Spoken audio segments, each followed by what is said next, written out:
வணக்கம். நான் உங்கள் ஜெயா. இன்றைக்கி நம்ம இந்த வீடியோவில் டாக்டர் அம்ருத்யா குமார் சென் இவரோட பயோகிராஃபியை பார்க்கலாம் வாங்க. அம்ருத்யா சென் இந்தியாவில் இருக்கக்கூடிய அந்த சமுதாய பொருளாதார பாலிசிஸ் மூலமாக இந்திய சொசைட்டியே நிறைய அவருடைய ஐடியாஸ் மூலமாக அவரோட சோஷியல் தியாரிஸ் மூலமாக மாற்றின ஒரு முக்கியமான நபர்னு சொல்லலாம். ஏன்னா விடுதலை ஆகிட்டப்புறம் பார்த்திங்கன்னா நம்மக்கிட்ட நிறைய வறட்சி பஞ்சம்லாம் ஏற்பட்டது. இதுக்கு என்ன காரணம் அப்படின்றத ஆராய்ச்சி செஞ்சு அதெல்லாம் களையிறதுக்கு அது கம்மி பண்ணுறதுக்கு அதுலேருந்து நம்ம விடுவிச்சுக்கிறதுக்கு நிறைய விஷயங்களை அவர் முன் வச்சுருக்காரு. அவர் எக்கனாமிக்ஸில் பிஹெச்டி வாங்கினவர். அது மாத்திரம் இல்லாமல் சமுதாயத்தில் பின்தங்கின வகுப்புகளுக்காக அவர் நிறைய ஆராய்ச்சிகள்லாம் செஞ்சு அவங்களுக்கு எந்தெந்த கஷ்டங்கள்லாம் இருக்குது, என்னெல்லாம் ப்ராப்ளம் இருக்குது, எதனாலெல்லாம் அவங்க பாதிக்கப்பட்டிருக்காங்க, அதுலேருந்து அவங்க விடிவு காலம் வரணும்னா நம்ம என்னெல்லாம் செய்யணும், நாடு அவங்களுக்காக என்ன செய்யணும், அவங்க தன்னை எப்படி முன்னேற்றணுன்றதுக்காகலாம் அவர் நிறைய பண்ணியிருக்காரு. இது இந்தியாவுக்கு மாத்திரம் இல்லாமல் நிறைய வளராத நாடுகள் இருக்குல்லையா உலகத்தில், அங்கேயும் பார்த்திங்கன்னா சமுதாயத்தில் இருக்கக்கூடிய நிறைய கொடுமைகளான இந்த வறுமை, அப்புறம் வறட்சி, அதுக்கப்புறம் ஜெண்டர் ஈக்குவாலிட்டின்னு சொல்கிறோம் இல்லையா, அதாவது ஆண்பால் பெண்பால்னு சொல்லும் போது ஆண்களை விட இவங்க கம்மி அந்த மாதிரி, அதே மாதிரி கருப்பினர் வெள்ளையர் அந்த மாதிரிலாம் இருக்குது. அப்புறம் மனித உரிமையினம், அப்புறம் பயஸ் லிபரலிசம்.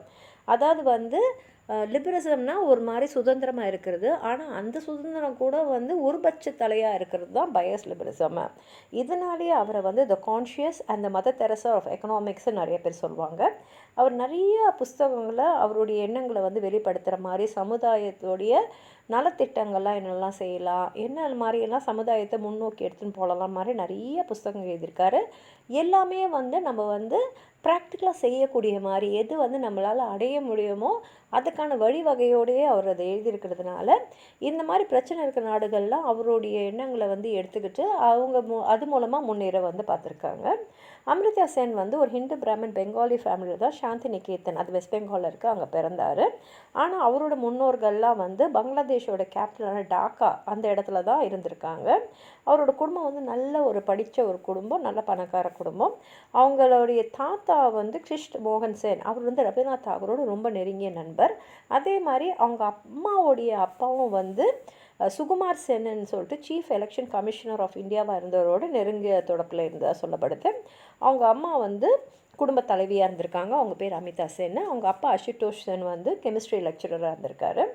அமித்யா சென் அவருடைய படிப்பை சென்ட் கிரெகரி ஸ்கூல், அது டாக்காவில் இருக்குது, அங்கே தான் ஆரம்பித்தார். இந்த இந்தியா பாகிஸ்தான் பிரிவினைக்கு அப்புறம் 1947 அவங்க எல்லாம் வெஸ்ட் பெங்காலுக்கு வந்துட்டாங்க. அங்கே ஒரு விஸ்வ பாரதி யூனிவர்சிட்டியில் பிரசிடென்சி காலேஜ், அது பெங்காலில் இருக்குது, அங்கே தான் அவர் எக்கனாமிக்ஸில் கிராஜுவேஷன் வாங்கினார். அதுக்கப்புறம் லண்டனில் போய் ட்ரினிட்டி காலேஜ் கேம்பிரிட்ஜில் அவருடைய எக்கனாமிக்ஸ் படிப்பை தொடர்ந்தார். அதுக்கப்புறம் அவருடைய பிஹெச்டி டிகிரியை யூனிவர்சிட்டி ஆஃப் கேம்பிரிட்ஜில் எக்கனாமிக்ஸில் வாங்கியிருக்காரு. அதாவது அவர் பிஹெச்டி முடிக்கிறதுக்கு முன்னாடி திரும்பி இந்தியாவுக்கு இங்கே கொஞ்ச நாள் அவர் டீச்சராக வேலை செஞ்சுருக்காரு. அவர் ட்ரிகுணா சென்னுன்ற ஒருத்தரோட நட்பில் இருந்ததுனால ட்ரிகுணா சென் அவரை ஜடவ்பூர் யூனிவர்சிட்டி கல்கட்டாவில் எக்கனாமிக்ஸ் ப்ரொஃபஸராக அவர் அப்பாயிண்ட் பண்ணியிருக்காரு. அங்கே 2 வருஷம் அவர் வேலை செஞ்சுட்டு அப்புறம் திரும்பி அவர் லண்டனுக்கு போய் அவரோட பிஹெச்டியை முடிச்சிருக்காரு. அதுக்கப்புறம் அவர் ஃபிலாசபி படிக்க ஆரம்பிச்சார், தத்துவம். இது அவருடைய எதிர்காலத்தில் செய்யக்கூடிய நிறைய ரிசர்ச் ஒர்க்குக்கு அது ரொம்ப உதவிகரமாக இருந்திருக்கு. லண்டனுக்கும் கல்கட்டுக்கும் போயிட்டு வர்றது, பாடம் சொல்லி கொடுக்கறது, அப்புறம் ஆராய்ச்சி செய்கிறது, எல்லாமே சோஷியல் தியரிஸ் பற்றி தான் அவர் ஆராய்ச்சி பண்ணியிருக்காரு. அவரோட பிஹெச்டி அவர் 1959 முடிச்சிட்ட அப்புறம் நிறைய யூனிவர்சிட்டிஸில் அவர் விசிட்டிங் ஃபேக்கல்ட்டியாக வேலை செஞ்சுருக்காரு. அதாவது Berkeley university, Stanford university, Cornell university, Massachusetts institute of technology, இங்கெல்லாம் அவர் விசிட்டிங் ஃபேக்கல்ட்டியாக இருந்திருக்காரு. 1972 அவர் திரும்பி இந்தியாவுக்கு யூனிவர்சிட்டி ஆஃப் கல்கட்டா, அப்புறம் டெல்லி ஸ்கூல் ஆஃப் எக்கனாமிக்ஸில் ப்ரொஃபஸராக இருந்திருக்காரு. அப்போது அவர் ஒரு ஆராய்ச்சி செஞ்சு collective choice and social welfare அப்படின்ற ஒரு ரிசர்ச் பேப்பரை வெளியிட்டிருக்காரு. அதுக்கப்புறம் அவர் பெரிய பெரிய இன்ஸ்டிடியூஷன்ஸ்லாம் அவர் எக்கனாமிக்ஸ் சொல்லி கொடுத்துருக்காரு. அதாவது London School of Economics, University of Oxford, Nuffield College, All Souls College, அப்புறம் மிகப்பெரிய ரொம்ப மரியாதைக்குரிய யூனிவர்சிட்டிஸில் இருந்திருக்காரு.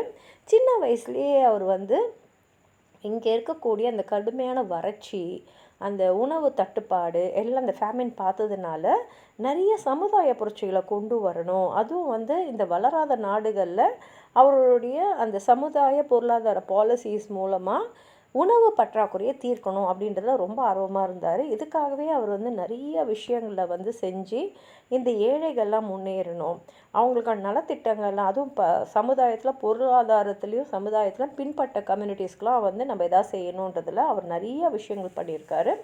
அதுலேயும் வந்து ஒவ்வொரு நாட்டிலையும் இருக்கக்கூடிய அந்த வறுமை, அந்த ஃபேமின், அப்புறம் human under development, gender equality, political liberalism, இதெல்லாம் வந்து அவர் சொன்ன ஐடியாஸ் மூலமாக நிறைய ரிஃபார்ம்ஸ் எல்லாம் வந்து எல்லா நாடுகளும் எடுத்துக்கிட்டு சக்ஸஸ்ஃபுல்லாக இருந்திருக்காங்க. அவர் வந்து foreign honorary member of the American Academy of Arts and சயின்ஸில் 1981 எலெக்ட் ஆகியிருக்காரு. The Nobel memorial prize in economic science வந்து அவருக்கு 1998லையும் 1999 வந்து பாரத் ரத்னா விருதும் அவர் கிடச்சிருக்கு. 2000 அவருக்கு நிறைய அவார்ட்ஸ் கிடச்சிது. Companion of honour in UK, Leontief prize from the global development and environment institution, அப்புறம் Eisenhower medal for leadership and service. இந்த மாதிரி அதே வருஷத்தில் அவரை வந்து ஹார்வர்ட் யூனிவர்சிட்டியில் கமென்ஸ்மெண்ட் ஸ்பீக்கராகவும் சூஸ் பண்ணியிருக்காங்க. 2002 வந்து அவருக்கு இன்டர்நேஷ்னல் ஹியூமனிஸ்ட் அவார்டு, அது வந்து இன்டர்நேஷ்னல் ஹியூமனிஸ்ட் அண்ட் எத்திக்கல் யூனியன்லேருந்து கிடச்சிது. அப்புறம் இந்த Indian chamber of commerce, United Nations economic and social commission for Asia Pacific, இது ஒரு பேங்காக் ஆர்கனைசேஷன், அவங்கெல்லாம் வந்து அவருக்கு லைஃப் டைம் அச்சீவ்மெண்ட் அவார்டு கொடுத்துருக்காங்க.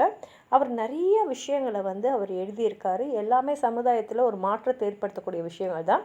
முக்கியமான அவருடைய பப்ளிகேஷன்ஸ் பார்த்தீங்கன்னா collective choice and social welfare, hunger and public action, more than 100 million women are missing, reason before identity development as freedom, the argumentative Indian, the 3 R's of reform, இந்த மாதிரி சொல்லிக்கிட்டே போகலாம். இவர் வந்து நபனிதா தேவ்சேன் என்ற ஒரு பிரபலமான எழுத்தாளர், அப்புறம் வந்து ஒரு ஸ்காலரை தான் முதல்ல திருமணம் பண்ணியிருக்காரு. அவர் மூலமாக அவருக்கு 2 குழந்தைகள், அதாவது 2 மகள்கள். அந்தாரா அவங்க இப்போ வந்து ஒரு பத்திரிகையாளராக இருக்காங்க. நந்தனா வந்து ஒரு பாலிவுட் ஆக்டராக இருக்காங்க. ஆனால் 2 பேருமே, அமிர்தாவும் நபனிதாவும் வந்து 1971 பிரிஞ்சிட்டாங்க. அவங்க பிரிஞ்சு 2 வருஷம் கழிச்சு, அதாவது 1973 அவர் வந்து ஈவா காலர்னின்ற ஒரு ஜூவிஷ் லேடியை திருமணம் பண்ணிக்கிட்டாங்க. ஆனால் அவங்க 1985 ஸ்டமக் கேன்சரால் இறந்துட்டாங்க. அவங்க மூலமாக அவருக்கு வந்து 2 குழந்தைகள், இந்திராணி அவங்களும் ஒரு ரிப்போர்ட்டர், அப்புறம் கபீர் அவர் ஒரு மியூசிக் டீச்சர். அமிர்தா சென் இப்போ தற்போது வந்து ஈமா ஜார்ஜினா ரோத்ஸ்சைல்டுன்றவங்கள, அவங்க ஒரு எக்கனாமிக் ஹிஸ்டோரியன், அவங்கள திருமணம் பண்ணிக்கிட்டு சந்தோஷமாக வாழ்ந்துக்கிட்டு இருக்காரு. அவருடைய எழுத்து பணியும் சமுதாய பணியும் தொடர்ந்துட்டு தான் இருக்குது. உங்களுக்கும் வந்து அவரை பற்றி ஏதாவது சொல்லணும்னு நினச்சிங்கன்னா கீழே இருக்கிற கமெண்ட் பாக்ஸில் எழுதுங்க. இந்த வீடியோவை லைக் பண்ணுங்கள், உங்கள் ஃப்ரெண்ட்ஸோடு ஷேர் பண்ணுங்கள். சப்ஸ்கிரைப் பண்ணாதவங்களாம் ப்ளீஸ் சப்ஸ்கிரைப் பண்ணி சப்போர்ட் பண்ணுங்கள். நன்றி.